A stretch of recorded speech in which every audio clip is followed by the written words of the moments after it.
নমস্কাৰ সকলোকে স্বাগতম জনাইছো আসাম কেৰিয়াৰ পইণ্ট ইউটিউব চেনেলৰ অন্য এটা নতুন ভিডিঅ' লৈ বন্ধুসকল আজিৰ এই ভিডিঅ'টিত আমি আপোনালোকৰ আগন্তুক অনুষ্ঠিত হ'ব লগা এডিআৰই গ্ৰেড 3 বা গ্ৰেড 4 পৰীক্ষাৰ বাবে প্ৰয়োজন হোৱাকৈ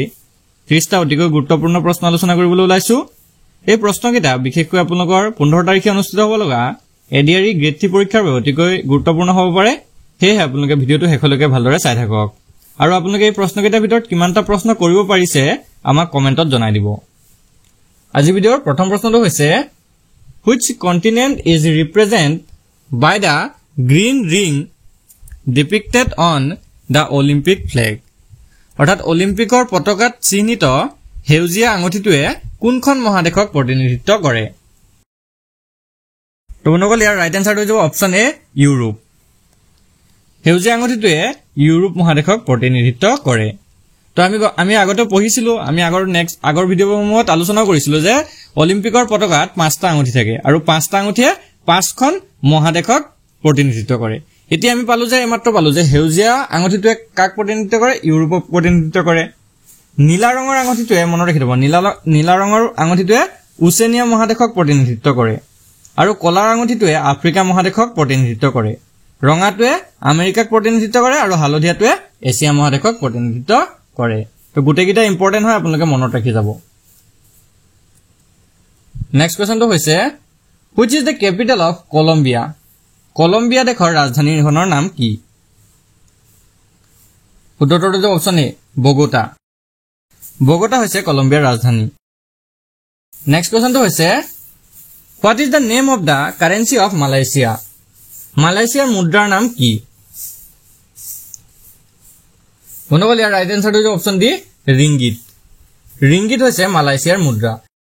ইয়াৰ লগতে মালয়েছিয়া দেশৰ ৰাজধানীখনো মনত ৰাখি থব তো মালয়েছিয়াৰ ৰাজধানী হৈছে কুৱালালামপুৰ মুদ্ৰাটো হৈছে ৰিংগিত আৰু ৰাজধানীখন হৈছে কুৱালালামপুৰ নেক্সট কোৱেশ্চনটো হৈছে what is the number of players on each side in rugby football rugby ফুটবলত প্ৰতিটো পক্ষৰ খেলুৱৈৰ সংখ্যা কিমান ইয়াৰ ৰাইট আনসাৰটো হৈছে অপচন এ 15 তো ৰাগবি ফুটবলত প্ৰতিটো পক্ষত 15 জনকৈ খেলুৱৈ থাকে নেক্সট কোৱেশ্চনটো হৈছে where is the protein called keratin found keratin নামৰ প্ৰটিনবিধ ক'ত পোৱা যায় আমাৰ শৰীৰৰ কোনটো অংশত কেৰাটিন নামৰ প্ৰটিনবিধ পোৱা যায় আমাক সুধিছে ইয়াত তো বন্ধুসকল ইয়াৰ ৰাইট আনসাৰটো হৈছে অপচন এ হেয়াৰ অৰ্থাৎ চুলি আৰু নখ এবোৰত কি পোৱা যায় কেৰাটিন নামৰ প্ৰটিনবিধ পোৱা যায় নেক্সট কোৱেশ্চনটো হৈছে ভাইৰাছৰ অৰ্থ হল অৰ্থাৎ ভাইৰাছ ষ্টেণ্ডছ ফৰ ভাইৰাছৰ যেটো ফুল মিনিং বা অৰ্থ হেতু কি হয় তো বন্ধুসকল ইয়াৰ ৰাইট আনসাৰটো হৈছে অপচন ডি ভাইৰাছৰ ফুল মিনিংটো হৈছে ভাইটেল ইনফৰমেশন ৰিসোৰ্স আন্ডাৰ সিজ নেক্সট কোৱেশ্চনটো হৈছে which person in India has been called human computer ভাৰতৰ কোনগৰাকী ব্যক্তিক মানৱ কম্পিউটাৰ বুলি আখ্যা দিয়া হৈছে ৰাইট আনসাৰটো হৈছে অপচন বি শকুন্তলা দেৱীৰ প্ৰতিভাই 1982 চনত সংস্কৰণৰ দা গিনিজ বুক অফ ৱৰ্ল্ড ৰেকৰ্ডছত স্থান লাভ কৰিছে তো মনত ৰাখিব 1982 শকুন্তলা দেৱীয়ে গিনিজ বুকত ৱৰ্ল্ড ৰেকৰ্ড কৰিছে নেক্সট কোৱেশ্চনটো হৈছে boiling point of water on the Celsius scale is অৰ্থাৎ সেলসিয়াছ বা সেন্টিগ্ৰেড স্কেলত পানীৰ উতলাংক কিমান ৰাইট আনসাৰটো হৈছে অপচন এ 100 ডিগ্ৰী সেলসিয়াছ নেক্সট কোৱেশ্চনটো হৈছে the people of the Indus Valley had trade relations Hindu সভ্যতাৰ লোকসকলৰ ব্যৱসায়িক সম্পৰ্ক আছিল অৰ্থাৎ কোনটোৰ সৈতে হিন্দু সভ্যতাৰ ব্যৱসায়িক সম্পৰ্ক দেখা গৈছিল ৰাইট আনসাৰটো হৈছে option C Persian Gulf and Mesopotamia অৰ্থাৎ পাৰস্য উপসাগৰ আৰু মেছোপটেমিয়াৰ সৈতে হিন্দু সভ্যতাৰ লোকসকলৰ ব্যৱসায়িক সম্পৰ্ক আছিল নেক্সট কোৱেশ্চনটো হৈছে the first war between the Ahom and the Kosaris মনত ৰাখিব আহোম আৰু কছাৰী সকলৰ took place during the reign of which Ahom king কোনজন আহোম ৰজাৰ শাসনকালত বা কোনজন আহোম ৰজাৰ ৰাজত্বকালত আহোম আৰু কছাৰী সকলৰ মাজত প্ৰথমটো যুদ্ধ সংঘটিত হৈছিল ইয়াৰ ৰাইট আনসাৰটো হৈছে অপচন এ সুদাংফা তো সুদাংফা যেতিয়া ৰজা হৈ আছিল তেতিয়া আহোম আৰু কছাৰী সকলৰ মাজত প্ৰথমখন যুদ্ধ সংঘটিত হৈছিল তো বন্ধুসকল নেক্সট কুৱেশ্যনসমূহ আলোচনা কৰাৰ আগতে আপোনালোক এটা কথা জনাই থওঁ যেহেতু আপোনালোকৰ এক্সামৰ বাবে এতিয়া মাত্ৰ 10 দিন মানহে হাতত আছে তো আপোনালোকে যদি ভাবে যে আপোনালোকৰ প্ৰিপাৰেচনটো কেনেকুৱা হৈছে বা আপোনালোকে ষ্টাডি কেনেকুৱা কৰিছে কিমান ৰিভাইজ কৰিছে যদি চাব বিচাৰে তেনেহলে আপোনালোকৰ বাবে এখন মক টেষ্ট ৰেডি কৰিছো মাত্ৰ 25 টকা পে কৰি পিনে আপোনালোকে এই মক টেষ্টখন আমাৰ পৰা লৈ ল'ব পাৰিব তো আপোনালোকৰ স্ক্ৰীনত থকা নাম্বাৰটোত আমাক এটা হোৱাটছআপত মেছেজ দি আপোনালোকে মক টেষ্টখন লৈ ল'ব পাৰিব আৰু যদি কাবাৰ এডিআৰই বা আসাম পুলিচ এক্সামৰ ফুল সিলেবাস থকা কিছুমান পিডিএফ লাগে তেহলেও পাই যাব তো আপোনালোকে স্ক্ৰীনত থকা নাম্বাৰটোত হোৱাটছআপ কৰি এইবিলাক লৈ ল'ব পাৰিব তো বলক নেক্সট কুৱেশ্যনটোলৈ আগবাঢ়ো নেক্সট কুৱেশ্যনটো হৈছে which state receives rainfall in winter কোনখন ৰাজ্য শীতকালি বৰষুণ লাভ কৰে তো বাৰিষা কালত বৰষুণ লাভ কৰে আমি জানো সবে কিন্তু শীতকালত ঠাণ্ডা দিনত কোনখন ৰাজ্য বৰষুণ লাভ কৰে অৰ্থাৎ কোনখন ৰাজ্যত বৰষুণ দিয়ে তো অপচন কেইটাৰ ভিতৰত কাৰেক্ট আনসাৰটো হৈছে অপচন সি তামিলনাডু ভাৰতৰ শীতকালত তামিলনাডুত বৰষুণ হয় আৰু কেৰালাতো কিছু কিছু পৰিমাণে বৰষুণ হয় নেক্সট কুৱেশ্যনটো হৈছে lions R found in which national park of India ভাৰতৰ কোনখন ৰাষ্ট্ৰীয় উদ্যানত সিংহ পোৱা যায় কাৰেক্ট আনসাৰটো হৈছে অপচন এ গিৰ নেশ্যনেল পাৰ্ক আৰু এই ৰাষ্ট্ৰীয় উদ্যানখন গুজৰাটত অৱস্থিত গিৰ ৰাষ্ট্ৰীয় উদ্যানখন গুজৰাটত আছে আৰু এই ৰাষ্ট্ৰীয় উদ্যানখনত বাঘ পোৱা যায় বাঘৰ বাবে বিখ্যাত next question under which article of the constitution of India is the right to freedom of speech and expression granted ভাৰতীয় সংবিধানৰ কোনটো অনুচ্ছেদৰ অধীনত বাক আৰু মত প্ৰকাশৰ স্বাধীনতাৰ অধিকাৰ নিশ্চিত কৰা হৈছে তো বন্ধুসকল ইয়াৰ ৰাইট এনসাৰটো হৈছে অপচন এ আৰ্টিকল 19A তো আৰ্টিকল 19(1)ৰ 8 বাক আৰু মত প্ৰকাশৰ স্বাধীনতাৰ অধিকাৰ নিশ্চিত কৰা হৈছে নেক্সট কুৱেশ্যনটো হৈছে which of the following sources has borrowed the most information to the Indian Constitution তলৰ কোনটো উৎসৰ পৰা ভাৰতীয় সংবিধানলৈ সৰ্বাধিক তথ্য ধাৰ কৰা হৈছে তো বন্ধুসকল ইয়াৰ ৰাইট এনসাৰটো হৈছে option A the government of India act 1935 চনৰ ভাৰত শাসন আইন ভাৰতীয় সংবিধানত আমেৰিকা সংবিধানৰ পৰা মৌলিক অধিকাৰ ধাৰ লোৱা হৈছে ব্ৰিটিছ সংবিধানৰ পৰা সংসদীয় চৰকাৰ একক নাগৰিকত্ব আৰু কেবিনেট ব্যৱস্থা আদি আয়াৰলেণ্ডৰ পৰা ডিপিএছপি অৰ্থাৎ direct principle of state policy লোৱা হৈছে next question who was the first woman to be imprisoned and pioneered the women freedom fighters of Assam অসমৰ প্ৰথম স্বাধীনতা সংগ্ৰামীসকলৰ আগৰণুৱা আৰু কাৰাবৰণ কৰা প্ৰথমগৰাকী মহিলা কোন আছিল ৰাইট এনসাৰটো হৈছে অপচন বি চন্দ্ৰপ্ৰভা শইকীয়া আছিল প্ৰথমজন অসমীয়া মহিলা যিয়ে স্বাধীনতা সংগ্ৰামীসকলৰ আগৰণুৱা আছিল আৰু তেওঁ কাৰাবৰণো খাটিছিল অৰ্থাৎ জেলতো গৈছিল নেক্সট কুৱেশ্যনটো হৈছে from which of the following sectors does the government collect the most revenue তলৰ কোনটো খণ্ডৰ পৰা চৰকাৰে সৰ্বাধিক ৰাজহ সংগ্ৰহ কৰে ৰাইট এনসাৰটো হৈছে অপচন ডি ইনকাম টেক্স ভাৰতে ইনকাম টেক্সৰ পৰা আটাইতকৈ বেছি ৰাজহ সংগ্ৰহ কৰে